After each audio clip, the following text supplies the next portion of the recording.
Welcome back to Quantum Conversations. My name is Sarah, and I'm so excited to bring you another episode with my co-host, Carrie Bennett.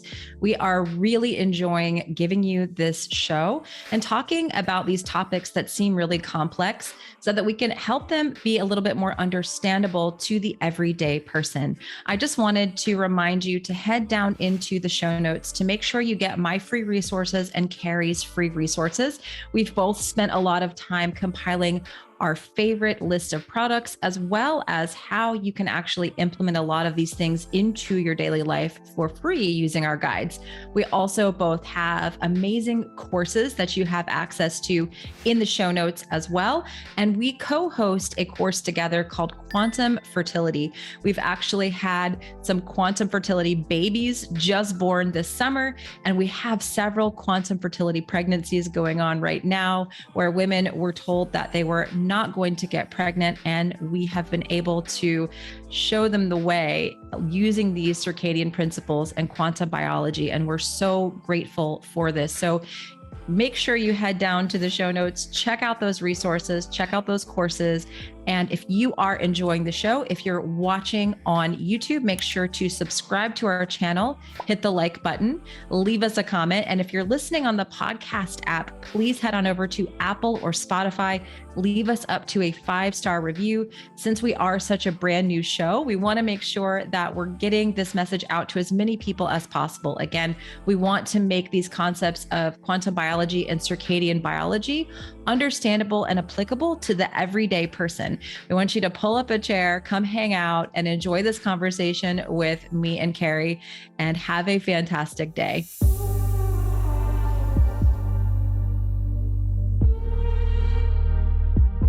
Hello, everyone. Welcome to Quantum Conversations. We are so excited to have you here. And as far as this episode goes, we're going to answer questions from our YouTube channel, right, Carrie? Yeah, absolutely. It's always hard to stay on top of comments and questions.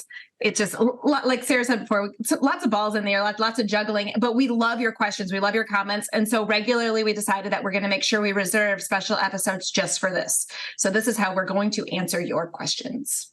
Absolutely. So one of the first questions, and I think you and I get it a lot, is how do we handle this quantum circadian life when we live in an extreme northern latitude, like Canada, Yeah, Scandinavia, I hear a lot. Scandinavia, a lot, Mm-hmm. Sweden. Yeah. So exactly.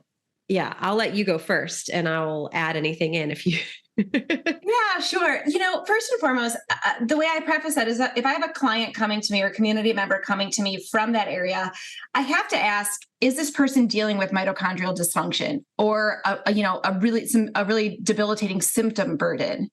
And for that, I'm going to say sometimes it's tough, right? Sometimes it's really tough to take someone who needs a lot of free energy, sunlight, earthing, being by the ocean shore, forest bathing, someone who needs a lot of that energy and that recharge. It can be challenging, especially if someone finds quantum and circadian health and biology as we're entering into the coldest, darkest months of the year. It can be tough.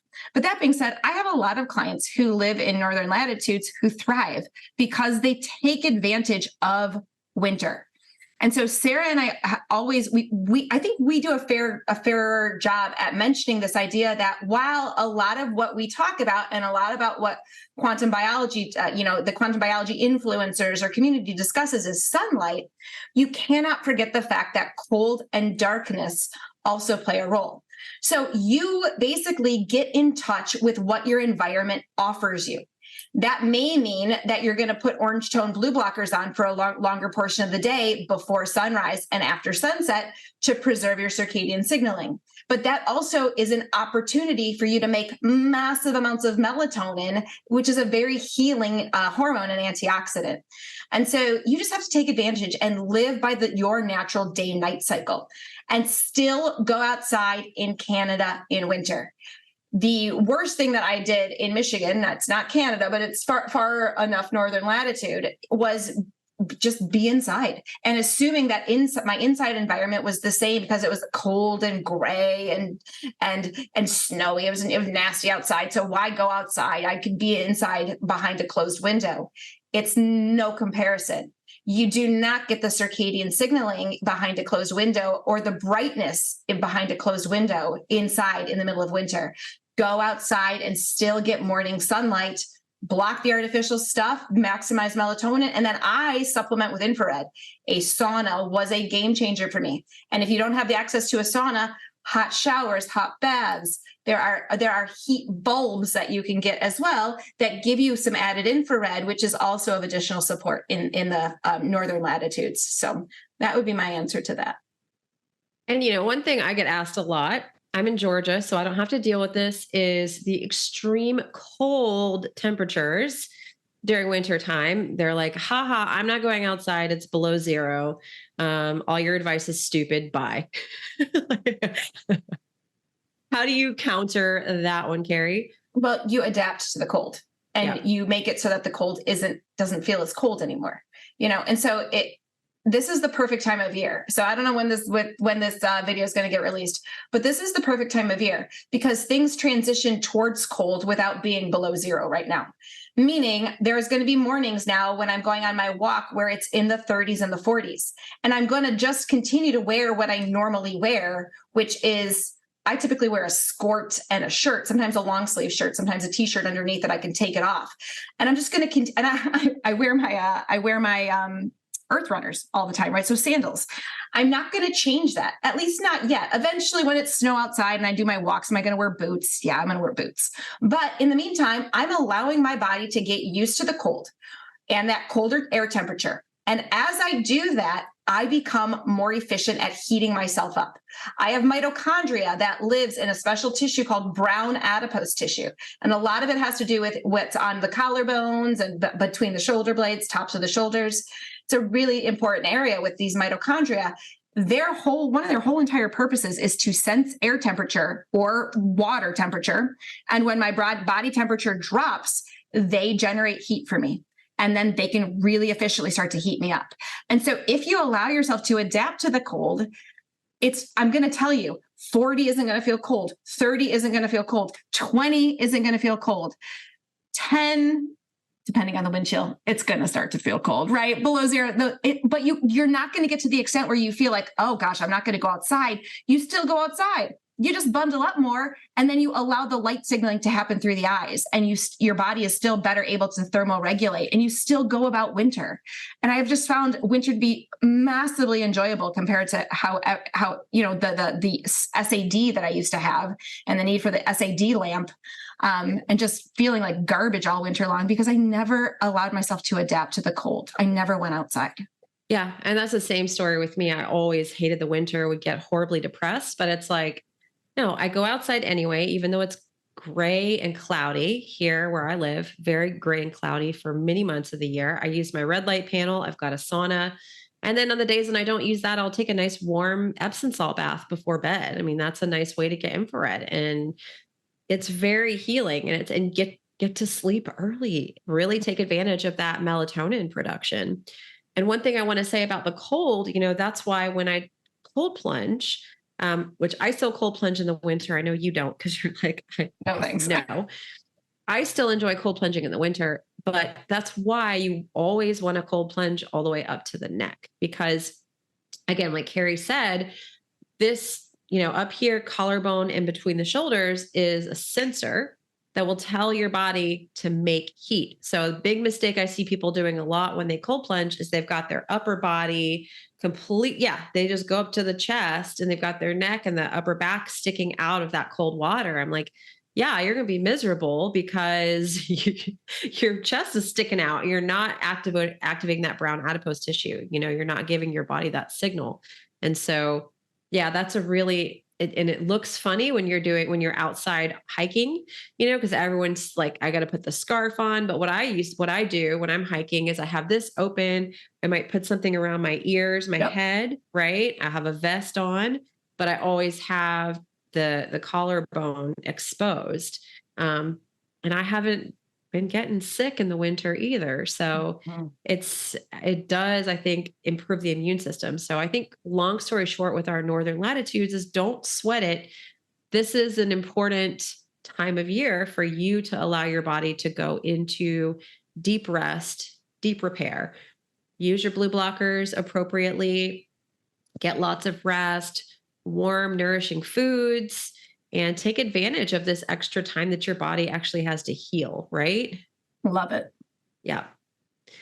This lovely person, y'all, we don't like reading YouTube comments, but for this reason, but I'm going to read it anyway. Some of them are very mean. Too bad they don't actually answer questions. If they did, I would ask about nitric oxide, as I understand it's crucial for vasodilation, which promotes cardiovascular health. Are we making a distinction between nitric oxide in the arteries versus that which gets into the mitochondria? We can. I have no problem. I talk about this in my community a lot. This is a question that comes up a ton. Yep. Yeah. I heard you talk about this yesterday. Yesterday. Yeah, so let's talk about it. Yeah. Nitric oxide is situational. It's never good or bad.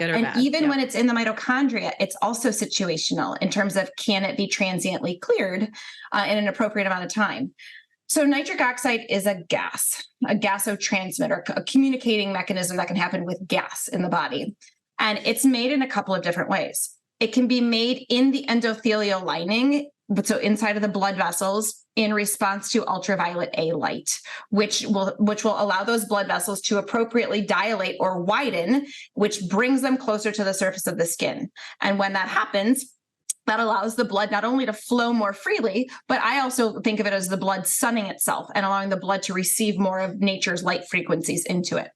So that's good, right? That would be a good sense of vasodilation from nitric oxide, improved blood flow. A similar thing happens in response to movement and exercise. And it's often why I think sometimes you hear about people trying to do a performance enhancement with nitric oxide boosters, right, before a workout. I don't recommend them, but that's your call.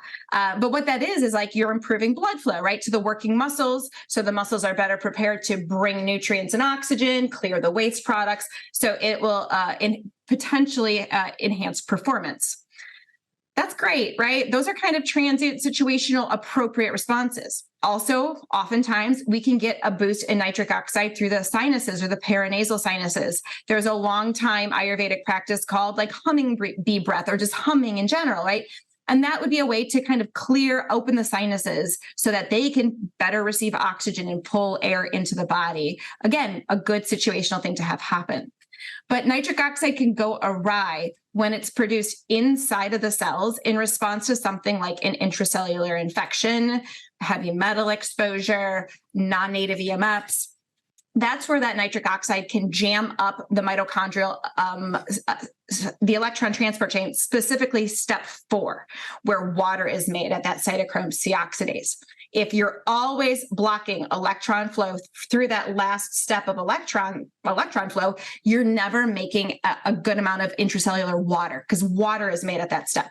So you can imagine someone who has this chronic infection, chronic toxin exposure, chronic EMF exposure, always making a lot of this nitric oxide and jamming up step 4. It legitimately just sits in there and kind of jams the flow. What dislodges nitric oxide and enhances the flow is red light frequencies, particularly some infrared as well, more near infrared. And that can then basically it kicks nitric oxide out and allows the electron flow to reestablish itself. And so we wouldn't be getting into the situation that I think a lot of people are in these days if we lived in natural light. Because natural light would always have red and infrared to facilitate, to balance this out. We might want if nitric oxide gets upregulated a little bit and jams it up, you're going to get some reactive oxygen signaling, biophoton signaling happen from the mitochondria. That's healthy. It's going to tell the gene to say, hey, we need more proteins for this to clear this out. Hey, we might need the immune system to help with something. It's a signaling mechanism. But when you always have that happening and it's continuously upregulated, and we're not being exposed to adequate red or infrared light frequencies, which we are likely not in an indoor environment, then you basically just have unchecked, it's called inducible nitric oxide, not the endothelial nitric oxide, inducible nitric oxide production without a mechanism to clear it. And that's where you can start to get dysfunction, increased inflammation, cell damage starting to accumulate. Awesome. Well, I hope we answered that question. Here's one for me. Someone wanted to know, a while back, I promoted a product that helped with leptin resistance.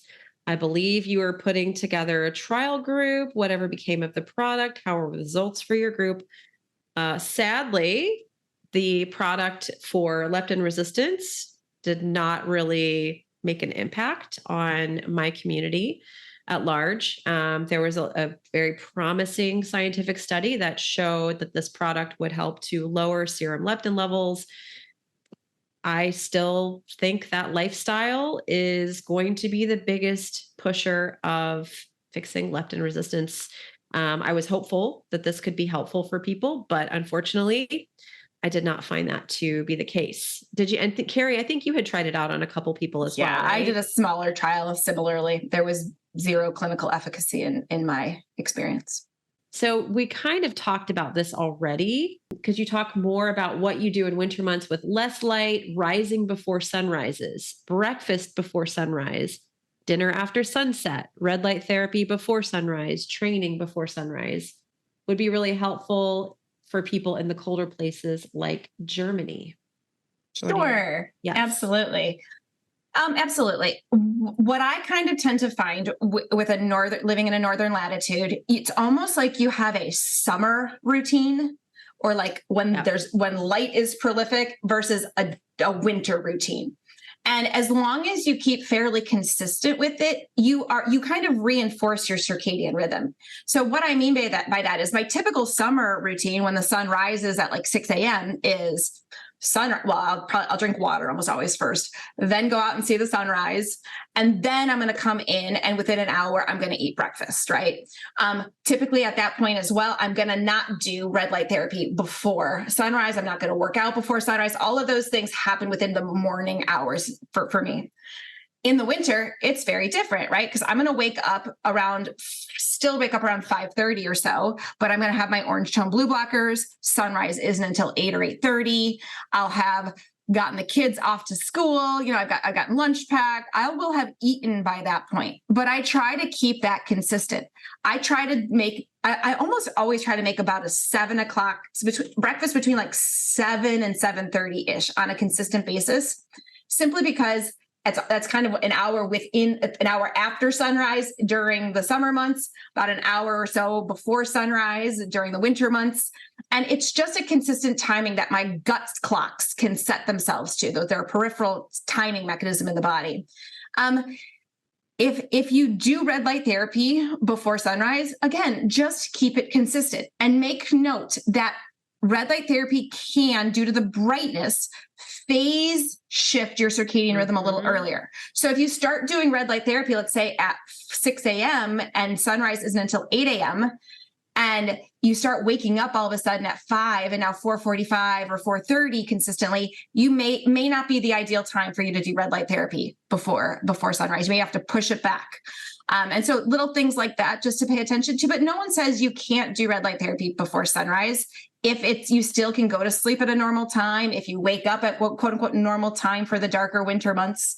Same thing with movement. Just note that movement is another way, especially if you get hot and sweaty and really work your muscles, it's just another way that you're kickstarting some clocks in your body. And again, if you keep it consistent, the body's pretty dang smart and able to organize your circadian rhythm. You still get outside at sunrise, you still block the artificial light. But if you start to wake up earlier and earlier, if you phase shift your circadian rhythm earlier and earlier, then you might need to reassess how you work out or when you work out. Similarly to why people say, oh, don't work out before bed, right? Because that can just delay your sleep. It can surge cortisol a little bit. It's a very similar concept. So just, play around with it, but you just keep a consistent pattern as best as you can, still get the natural light, still block the artificial stuff, and the body will fall into alignment. Agree 100%. Yeah. And, movement, food, temperature, all of those things are zeitgebers, right? So they're secondary timekeepers. So just remember that. And because people are like, if I'm up at 6 a.m., can I eat breakfast even though sunrise isn't until 8? I'm like, well, just keep in mind that if you don't want to be up at 6 a.m., you may not want to eat, right? Because you give your body that signal at 6 a.m., that's a circadian signal. So your body's going to continue to wake up at 6 a.m. to get that circadian signal if you start to reinforce it. Same thing with like what you said with the red light therapy. And so Yeah, or movement, all of that. So I always, if you are somebody that's got really poor mitochondrial function and your body's just not doing well, I think the more melatonin you can get, the more sleep that you can get, the better. The more you can keep your mornings like if you have the schedule where you're able to. I know not everyone does have that luxury, but if you have a schedule where you can just keep it more restorative, soothing morning routine, and then really start your day outside, sunrise, get into those more, eating and movement after the sunrise. I think that's going to be really helpful. But again, we live in a modern world and we all kind of have to do what's best for our schedule sometimes. So yeah, absolutely. Here's a question I get a lot. I would love to try the hydrogen tablets, but I get tripped up by the ingredients in them, especially the dextrose. Isn't dextrose harmful for us? Can you walk me through your thought process with these tablets and their ingredients? I get this question all the time. Well, how convenient. I got my tablets right here. There we go. Yeah, I looked into that. The dextrose is actually minimal, less than a calories worth, right? Yeah. It's so tiny. Yeah. It's a binder, right? Right. Yeah. It's like, and it helps to kind of hold the capsule together. And then the other acids just help to typically allow the magnesium to react with the water to generate the gas. That's the whole point, right? We're creating a little tablet that'll fizz. And when it fizzes with molecular hydrogen. And so the amount of the other ingredients is so nominal. I have never seen an issue with it whatsoever. And with the fact that it is it's elemental magnesium that's reacting, metallic elemental magnesium, you do get some magnesium as well so that the dominant thing that you're consuming is water, molecular hydrogen, and magnesium. And those other things are just so negligible. It's not of concern to me. And I've seen enough studies done and just clinically seen enough people take molecular hydrogen in this tablet form and take it correctly. And see a benefit to it, even if they've been in a very, let's say, so with really bad mold toxicity or POTS or, a dysautonomia where it's just really debilitating to the extent where they might react to food ingredients or just food in general. They might hyperreact to those things, never react to the molecular hydrogen in a negative way. Yeah. And, there are machines like Carrie and I both have the Spring Aqua system that's in my product guide and her product guide where you can get hydrogen water out of the faucet. That's why I got that machine, and mineral water also that's structured. So there are other ways that you can get hydrogen water that don't involve taking the tablets, but I think the tablets are totally fine. You just want to drink it within the first 90 seconds or so you can get all the gas. You don't want to just put it in your water and then have it sit there for an hour because then you're not really going to get the benefits of it. So drop it in there, try to drink it within the first 90 seconds or so. And I think that they're great. I like them transdermally too. When my son dislocated his finger, I applied two things to it immediately that I think made a huge difference. I applied Kelly's red light therapy torch. Kelly Bento has this beautiful red light therapy torch. Yes. I applied it right to that knuckle on both sides. And then afterwards, I had him soak his hand in a bowl full of just a bunch of molecular hydrogen tablets. Nice. And no joke, that thing healed faster than I ever thought possible. Wow. Like a fully dislocated finger. And so, yeah, I mean, amazing within days, right? Within days. So yeah, I think that you can also get the benefit transdermally as well in a soaking format. And I know there are some bath soaks as well that I've used with my kids. I love the H2 bath soak. I buy those. And those are amazing. I'll put it with Epsom salt, put my H2 tab in there and just soak, and it feels so good. And so if you're worried about the ingredients, in terms of ingesting them, right? Let them precipitate into the bath, and you can get the benefit of molecular hydrogen there as well. There's machines that you can inhale, right? You can get machines that generate it as well. Lots of options that are oftentimes definitely more expensive, like machines than this. But there's other ways to get the molecular hydrogen if you're worried about the ingredients. Perfect. All right. Can you please answer this question that several people asked? when is the best time to go out in the sun for vitamin D? And if later in the evening isn't as optimal, can increasing the time spent in the sun compensate, or is there simply no UVB later in the evening? Does this matter for different altitudes? Did we ever talk about the Circadian app? Have we talked about that here? Circadian Life app? Yeah. I don't know if we have, but that's a great one to bring up. I still use the D-Minder app, but the Circadian Life app is good too. I think getting people aware of both of these, and this app is in my product guide. I bet you it's in Sarah's as well in terms of a recommendation. This is a game changer because it's an app that allows you to program in your location. And then based on that, it's going to tell you when sun rises, when UVA rises, which we talk a lot about in the morning, that morning UVA light and all the benefits. And then it's going to say when UVB rises. And then you'll see this window of time where UVB is present. It could be, depending on where you live and the time of year, it could be from 9 a.m. until 7 p.m. that you have UVB light.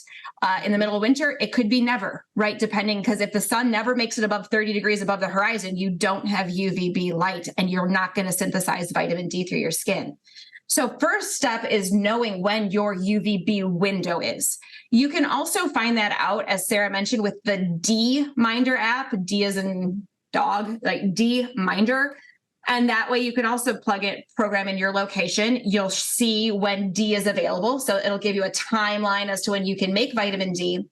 And then you can go out, you can program a sun session. So you can take that app outside and you can program in the cloud cover, the amount of clothes you're wearing, your skin tone, your skin type, and then you can hit start and it will tell you whether it's the early end of that window, the middle of the afternoon, towards the evening. It'll tell you approximately how much vitamin D you're making via the skin exposure to the light. So if you're concerned at all about making sure you're making vitamin D, do use something like these apps to help you out so that when I'm outside in the evening, there is the ability to make vitamin D. And then using something like the D-Minder app to say, okay, well, how much? Do I have to be out here? If the UV index is only 2, how long do I have to be out here to make any vitamin D at all? And typically you'd have to be out there for quite some time.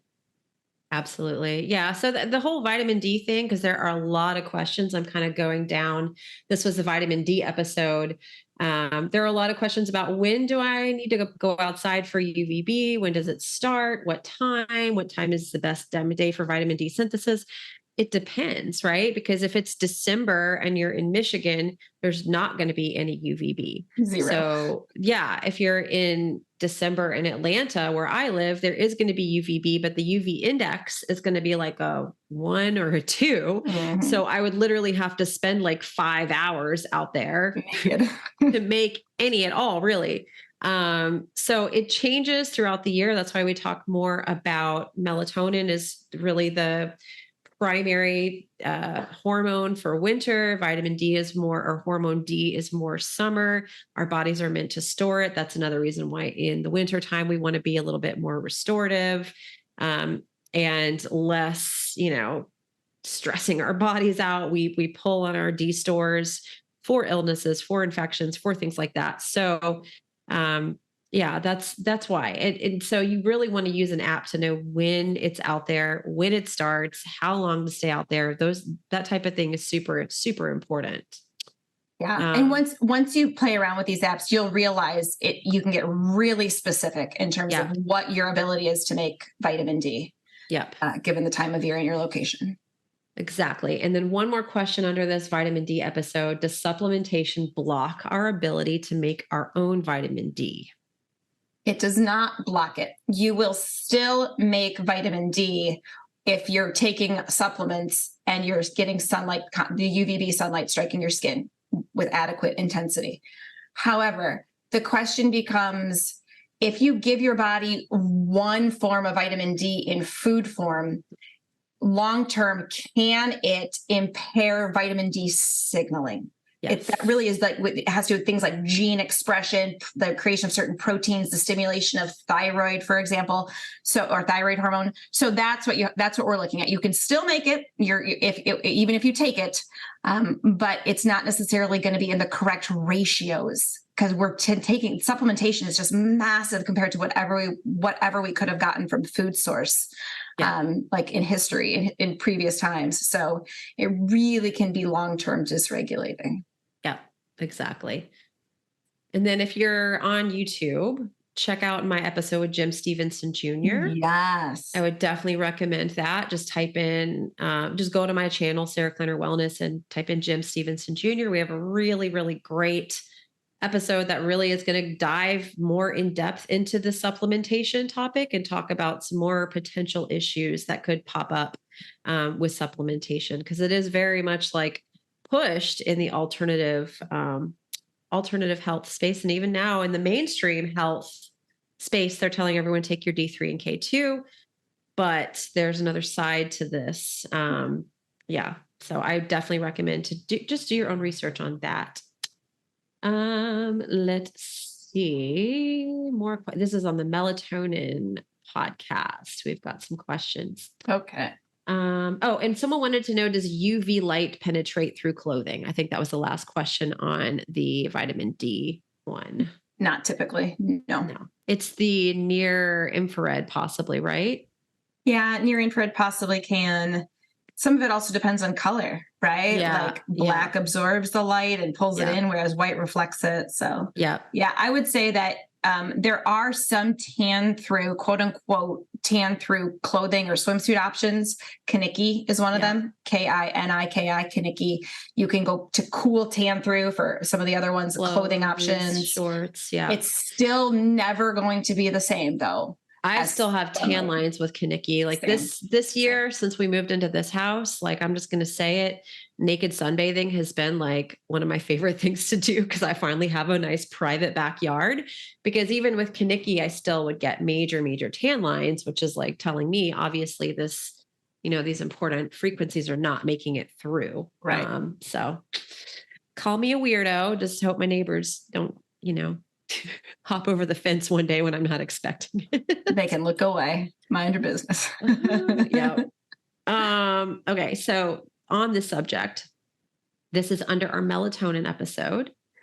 Do all lengths of infrared create subcellular melatonin? I use a traditional sauna, wondering if that type of infrared heat creates the subcellular melatonin. It's typically never just one wavelength only. It's oftentimes like a wide peak, if you will, and that a specific blend of wavelengths in a specific range is going to do it the most. It doesn't mean that if the other ones aren't going to support it, but really the research is leaning towards near infrared light, which isn't necessarily what is going to be found to a large extent in a traditional sauna. I just purchased non-UVA glasses. Not sure what that means exactly. Is it the same or equivalent to looking at sunrise outdoors with no glasses on? Oh, no UV tinting, probably. Yeah. I would say no. Right. Unfortunately, no. Anytime light has to penetrate through something, you change it, right? You change things, like you polarize it, you change. So when it's good still, right? I'm still saying like that's better than sunglasses. It's better than having a big old UV film on your glasses, but nothing beats naked eyes if you can do that for a short period of time, seated safely, securely, where you feel like you're in a good spot to do that. Exactly. Let me check one more episode. This person says, I like it when Carrie gets nerdy. Please, more science. Okay. You don't have to ask me twice. Exactly. I love when Carrie gets nerdy too. That's why I joined her private community, so I can hear her get super nerdy in that community. So if you want to hear it up close and personal, I definitely recommend getting into Carrie's community. Thanks, Sarah. 3.5 hours a week of nerdiness live, if you're interested. Very good stuff. Very good stuff. Let's see, where do I start with some of these questions? I heard Carrie mention biogeometry. I'd love to hear more about this and the efficacy of other EMF harmonizing devices. Maybe we should do an entire episode on that topic. Or you can give a short answer, but I'm going to put it on our list of topics. I like that. I think that's a good one. Absolutely. And so biogeometry is I'll call it a science, right? It's it's the science, or it's the physics. We're talking physics, so waves and frequency, but we're talking about how we can change it qualitatively. Meaning, I'm not looking to shield it, right? I know that there's this waveform that we call non-native EMF radiation that can be damaging to me. So we're not looking to shield it, but we now know that there's ways that you can use shape, hence geometry, that basically kind of resonates with biology. So biogeometrical shapes that can change how that wave functions, or how our body is impacted by it. And so this is the work by Dr. Ibrahim Karim. I highly, highly encourage you to look it up. He's done several podcasts, and actually one of his top students, actually probably his total completely top student, his name is Robert J. Gilbert. Robert Gilbert does a beautiful job explaining biogeometry. So I would really encourage you to listen to some of his podcast appearances. He also has an institute called the Vesica Institute that goes into more details. But it's this idea that, and ancient cultures have known this for a long time, that shape influences prana, or influences the energetic qualities of a space.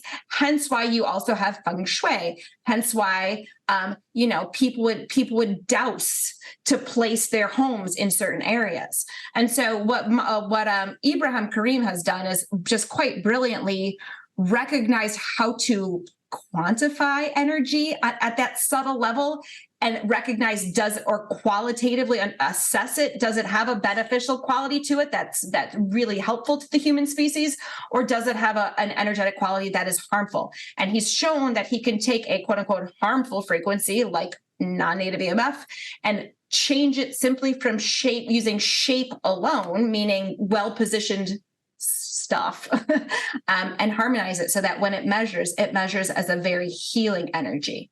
And so that's the basic gist of it. And a lot of harmonizing devices are claiming to do something similar. And I've got, I think Sarah and I have opinions on that I think would be fun to go into a more detailed episode on.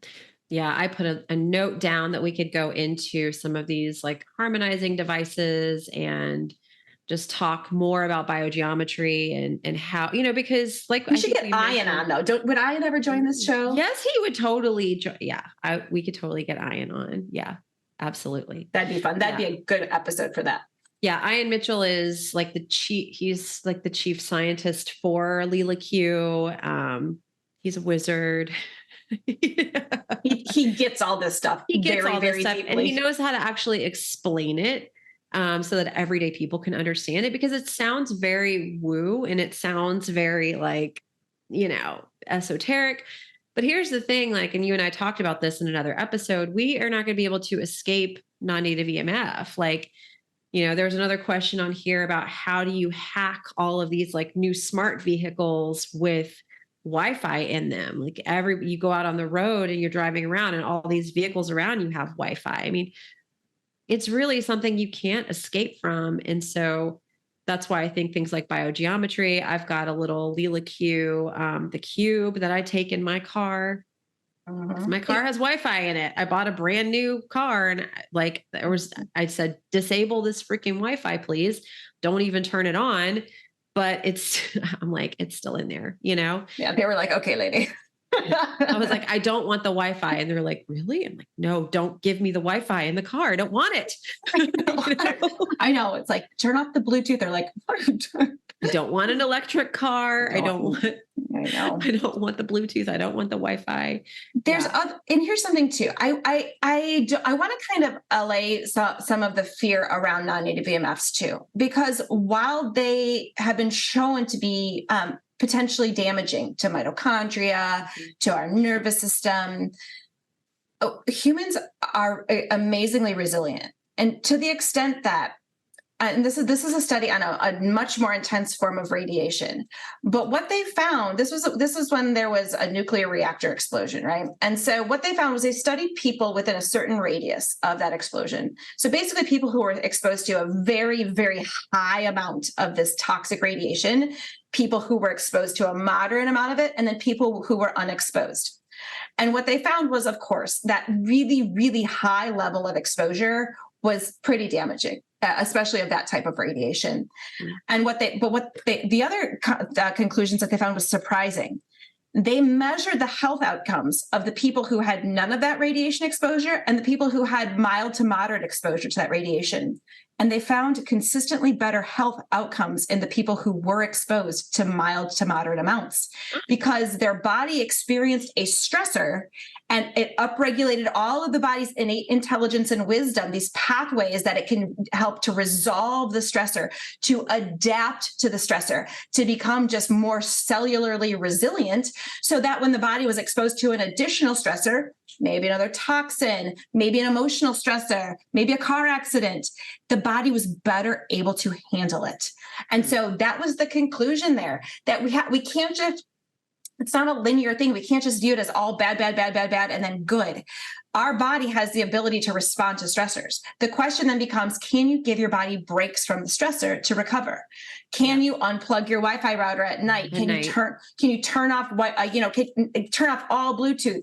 Can you go deeply into nature where, yes, maybe there are satellites beaming stuff down at us, but you're still surrounded by grounded. You've got infrared. You've got the nature sounds. It's going to help structure the water in your body. I mean, there's still so many benefits to that. I think people can get into the paralysis by analysis thing and like, you have to be perfect. And there was a comment under our YouTube and it's like, can you please make an episode not catered to stressed out perfectionists? I'm like, a pretty decent job. I feel like we have done that in like our first few episodes, like talk about the basics of sunrise, sunset, going up, like, so I just wrote back. I was like, just see some of our first few episodes. Like, yes, we do. We cover that. We do. But I think also when people find this information, they're hungry for the details. And they want to do everything perfect. And they think if they don't do it perfect, it's not going to work. Right. Yeah. I think people always are looking for, well, what is perfect? And kind of assessing like, well, can I do that? Can I not do that? And then deciding whether or not their life is a failure or going to be a disaster based on perfect.